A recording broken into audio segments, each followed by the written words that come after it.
Hello and welcome to Factorio Space Age. This has been a long time coming.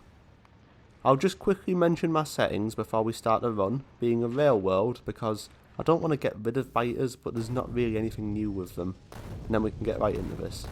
So, Factorio Space Age, what's that all about? Those of you familiar with Factorio will know that the final goal is to launch a rocket into space, but in Factorio Space Age, that is only the first step in a long line of tasks to finish the game, including exploring new planets, unlocking new technologies, and creating monumental space platforms to travel the vastness of space. That's a lot to think about, and we will explore all of it in more detail going forward, but my main goal for this first episode is to set up my factory on the starting planet Nauvis, do all the research I can, and get a working space platform going, which we can use to explore the star system. You'll have to excuse me if I'm a bit brief early on here, as there is a lot to cover, and Nauvis is largely the same as it is in vanilla. One of the first new changes we encounter, however, is the new fluid system. Now, rather than fluid spreading through pipes at a decreasing rate over distance, the entire connected fluid system is instead one giant unit, so fluid travels instantaneously from producer to consumer. Realism-wise, this is obviously a massive step back, but from a gameplay point of view, it overcomes a lot of the jankiness of the old fluid system, so I quite like it. Also, when hovering over part of a network of pipes, the entire network is highlighted, which is quite a cool visual. Once we have power set up, we can start researching, and another change made is that we now have to research some things we didn't need to before, such as electric miners, repair packs, and radars. I'm sort of ambivalent about this change. It makes sense, but just seems unnecessary to change how it worked before, where you started with them unlocked. The first research we really make use of is military, as there's a biter nest to the southeast that our pollution cloud is very quickly encroaching on, and on a rail world where biters don't expand, the best defence is a good offence. Unfortunately, it seems that the key to eat fish has changed with this update, and I very nearly died trying to figure out what it changed to in the middle of a fight. Even more surprisingly, fish now rot if you keep them for more than 2 hours, so I'll have to keep an eye on that before I go into a fight. The new graphics for destroyed nests look interesting, like a portal into the goo dimension. I get some intermediates hand automated and slowly start cracking on with research. The offset on the science packs in the labs is really yucky, although this is pre-release footage, so hopefully by the time Space Age fully releases, it'll be fixed. My next step is to plan out where my smelting stacks will go. I plan out quite a lot of production, as it's my intention for this starter base to last me until I've explored some new planets and can use the technologies I discover to build the real base. Once I've got some furnaces set up, I immediately start crafting the basic intermediates, so that I can get a sort of mini-mall on the go. I've started to prefer these sort of mall before science bases recently, as having access to all these buildings lets you expand the factory faster, which results in more science down the line anyway. With this being recorded before release, I also don't have access to the Afraid of the Dark mod, which I use to keep everything bright enough for YouTube, so I need to actually bother automating lamps. Doesn't mean I'll always remember to use them, unfortunately. Another new mechanic I'm making use of is the circuit changes. You can use red and green wires now without any research, and you're able to read the contents of an entire connected belt by attaching a wire to just one. All of these changes make it really easy to make an early game sushi setup for the labs, where you use this sort of rotating belt to pass the packs around the labs, and only add science packs to it if there's less than a set threshold of them. Which is beneficial because it makes it really easy to add new science packs, and there's going to be a lot of new science packs in this run. When adding green science, you can see that it's as simple as running the belt up to the sushi loop, and then setting the conditions for when more green science can be added. As I said, a lot of this base is going to feel vanilla, so I'm skipping a lot of individual steps, such as the setting up of this steel stack. It's not long before I get military science on the go, as biter nests' health now scale with evolution, so I will need to stay on top of my damage output. I'm aiming for 30 science per minute with all the packs going forward, as I'm trying to be realistic about what this base will be able to support, and need some resources left over for launching rockets. At this point I need to get oil before I can progress any further, so I start to lay down a railroad to the nearest oil patch. With the new rail system introduced in Factorio 2.0, rails can now be rotated in 16 directions rather than 8, making paths like this much smoother. I'd be lying though if I said it didn't look a bit cursed after being so used to the old system. With oil being shipped to the base, I start off by producing a full belt of sulphur, then some explosives for rockets, which strangely don't require green circuits anymore. And finally, a full belt of plastic, which I forgot to set the recipe in half the plants for. These rockets make it significantly easier to fight biters, although it's glaringly obvious that we're going to need to invest some research in explosive damage and shooting speed. Having dipped our toes in some chemistry, chemical science is now available to us, which means a few things, most surprisingly of which, for those only familiar with the vanilla game, we can now research rockets. Not the shooty kind, the space kind. More on that soon. First of all, with blue science we can unlock advanced oil processing, and therefore lubricant, a vital ingredient in the production of robot frames. I obviously get straight into producing those, as only 2 or 3 hours into the run, I'm already sick to death of placing everything by hand. I've produced both types of bots because I'll eventually want logistics bots too, so I might as well stock up early. My first use for our newly unleashed bot friends is to print down a second copper stack, as I'll need a lot of copper if I'm going to start launching rockets. These new blueprint graphics are quite nice, as not only do they stand out much better, but also if you look closely, you can see it changes colour when a bot is assigned to place it. The first rocket component I unlock is rocket fuel, which is the simplest of the 3, considering it literally just needs light oil. The introduction of roboparts into the base has grabbed my shitty power plant by the ankles and swung it against every surface in the vicinity, so I bring some sulfuric acid over to the south here, planning to go mine uranium and set up nuclear power. The only thing stopping me from setting up a nuclear plant right here, right now, was that this was literally my first day playing the DLC, and I wanted to get to space before I finished playing for the day. To that end, I bring copper and iron over, as well as sponging off that sulfuric acid line to make the second ingredient in rockets, blue circuits. That's right, rocket control units have been lost eternally to the void, which I won't pretend I'm not a bit happy about. The final ingredient is still LDS, however, and with that, all we have to do is wait for the research to finish for the silo itself. With the silo placed, it's time to talk about the new rocket costs. Each rocket now only needs 50 rocket parts, and each rocket part only costs a single of each ingredient. You heard that right, rockets are now 20 times cheaper than they were before. The silo can also store up to 2 of them at once, meaning you can send the buggers one after the other without even closing the doors if you have enough materials and production speed to do so. I realised I had committed the ultimate sin and made rockets without productivity modules, so I handcrafted some modules to put into it. I then handcrafted a space platform starter whilst I waited for the rocket. No points guessing what that does. And when the crafting finishes, I placed it into the rocket and sent it off into space.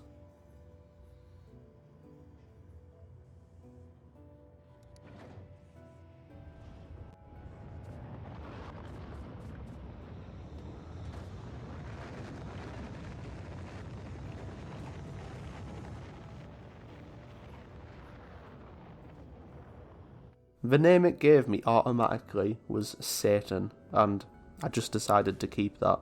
Look at little Satan, so peacefully floating in Nauvis' orbit. These space platforms are the bread and butter of space age, and despite their great potential, we are going to use this one for a simple purpose: space science. Before we can start producing science, we need to send some buildings up to the platform, which means more rockets. Each rocket has a weight limit of 1 ton, so we're limited in how much we can send up at a time. For instance, a belt is 10 kilograms, so we can send up 100 belts on a rocket. Or an inserter is 20 kilograms, so we can send up 50 at a time on a rocket. About half a dozen rockets later, I've got everything I need on the platform and can start producing science. It starts by using these asteroid collectors to pick up asteroid fragments, which drift in space around the platform. There are 3 types of asteroid which we can break down in a crusher into an important material. Metallic asteroids give us iron, carbon asteroids give us carbon, and oxide asteroids give us ice. Coincidentally, ice, carbon and iron plates are exactly what we need for space science. I can't help but feel like this is far too easy for space science, so I wouldn't be surprised if we ended up changing this before release to be a bit more complicated, but I'm not one to look a gift horse in the mouth. The asteroid collectors don't give us asteroids in the exact ratios we want for science, so to stop it backing up, I have these inserters which just throw away any we have too many of back into space. Back on Nauvis, I built this landing pad, from which we can receive the science packs from the platform. You can only have 1 landing pad per planet, so all items you drop from orbit fall to the exact same landing pad. Fortunately, since we're only importing space science right now, this isn't quite a problem yet. The power situation didn't solve itself, so I built a uranium mine out east with the intention of finishing my nuclear plans from earlier. I can then bring back the ore to be centrifuged into uranium-238 and the cherished uranium-235. Clearly feeling a bit keen, I go print down a massive iron mine, ready to be turned on as soon as nuclear power has been researched. I quickly blasted through all the materials I brought, so I'll have to come back later once the mall is restocked. Checking up on Saturn, I realised that the inserter that was meant to throw out extra iron asteroid chunks was accidentally set to check for small iron asteroids, so it wasn't producing science. Once I fix the condition, the offending items walk the plank. After a bit of a wait, I get the iron mine near enough finished, and I'm ready with some assemblers to craft heat exchangers, turbines and heat pipes as soon as the nuclear power research finishes. The eagle-eyed among you will also realise that I'm researching logistics system, because in Space Age, it now only needs red, green, blue and space science to research. It makes sense to be fair, because you don't need yellow science to go to the other planets, but you kind of need robot logistics to make the most of silos and landing pads. I need the power like right now, even if I don't have the resources yet to build a second reactor, so I decided to live with just one for now.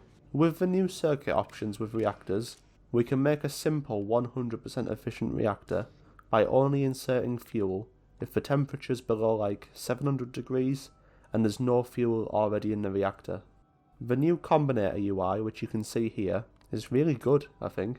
It's not long then before I get that second reactor crafted, and we have the sweet smell of 160 megawatts of low maintenance power flowing through our base.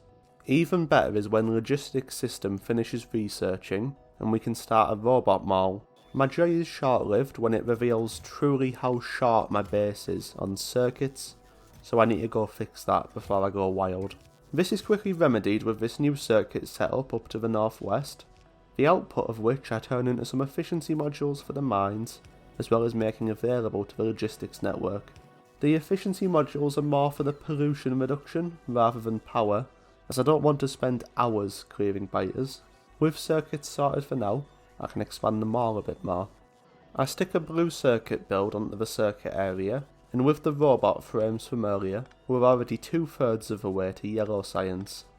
Then, with all the ingredients for LDS basically right there, we can just set that up and bing bang bosh, that's yellow science. I set up a big new copper mine to keep up with all the new demand we're causing, and then I can spend all that new production on purple science. Just don't look at my electric furnace production. It's an illusion. You're all suffering from mass hysteria. Anyway, look at this cool thing. Since fusion power is actually a thing later on in the game, the portable fusion reactor has been kicked right down near the end of the tech tree, and has been replaced in the early game by the portable fission reactor. Don't question how the engineer can carry one of these things, and definitely don't mention his extra limbs and lumpy back. But for the low cost of a drastically shortened life expectancy, we can get a free 750 kilowatts of power forever. So, we have all 7 sciences you can make on Nauvis, We have some really nice power armour with enough energy to last it forever, and we have a robot mall. Where do we go now? The answer is simple. Space. Deeper space. I'll talk about all the potential destinations in a moment, but no matter our choice, the first step in this journey is to launch a new space platform, which I will now name Toyota Corolla. The three options for a destination are Vulcanus, a volcanic hellhole of a planet which holds the secrets of metalworking; Fulgora, a barren desert world holding the remains of an ancient alien civilization we can research to discover the secrets of electromagnetism; and Gleba, a planet oozing at the seams with life, where we can discover the secrets of agriculture. I quite like the sound of improved metalworking right now, so I decided to visit Vulcanus first, although I will have to visit all three before I can finish the game. To visit another planet, we're going to need to forge Toyota Corolla into a solid and well-protected ship, capable of traversing the bullet hell of asteroids crisscrossing through interplanetary space. I didn't mention it before, but now that I'm building at scale, it's worth noting how much space platforms cost. Every tile of platform takes 20 steel and 20 copper wire, which is pretty expensive but reasonable considering that it's literally a spacefaring vessel. The expense really comes in the weight that the tiles add, as the heavier the platform is, the slower it will travel, and given how dangerous interplanetary space is, you do not want to be out there for long. As far as the actual traversal of space goes, asteroids give us all the resources we need to fuel our platform, as well as craft ammo to destroy incoming asteroids. The larger asteroids we destroy break down into fragments, which our asteroid collectors can collect, that are then crushed into iron, carbon and ice, like I spoke about earlier. We can melt the ice into water, and then iron and water make oxidizer, and carbon and water make fuel, which we then combine together in a thruster to make thrust to propel us to other planets. Some of the iron also gets made into ammo to destroy more asteroids, of course, because it turns out that being hit by a multi-ton chunk of space debris is not good for Toyota Corolla. My first prototype ends up looking like this, which would have worked great if it wasn't for the fact you can't place underground pipes across the vacuum of space. Super obvious in hindsight, but I never once claimed to be smart. Okay, so I end up with this instead. A bit bigger, but at least it functions, and I think it's about time we send her out for a test drive. Space platforms work just like trains. You tell them where to stop at, give them the conditions at each stop and when to move on to the next, and then just let it rip. Since this isn't quite automatic yet, I just set Vulcanus as the destination and press the play button.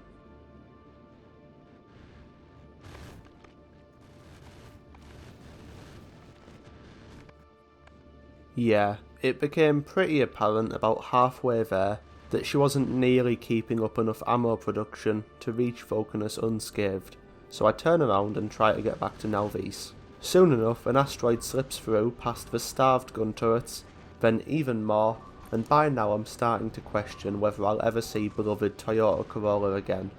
Taking damage to the platform is bad, but if that command centre building I stupidly placed very near the front gets destroyed, then we lose the whole thing.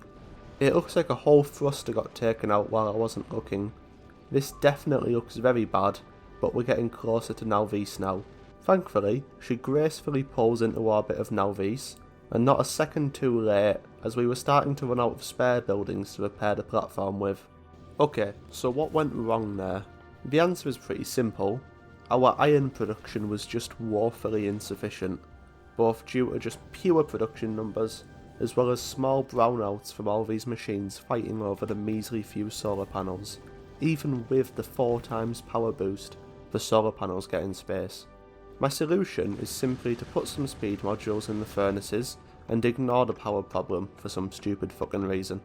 Predictably, our ammo is still insufficient, but I do have the sense to notice this time and turn around before it gets too bad. If you noticed, I forgot to delete Vulcanus from the schedule, which means as soon as I reach Nauvis, the platform sets straight back off into space, which could have ended up being disastrous if I hadn't noticed.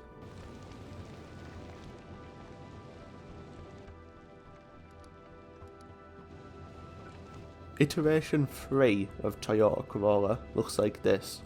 I've doubled up the furnaces and moved the solar panels to the back, as well as adding a few more.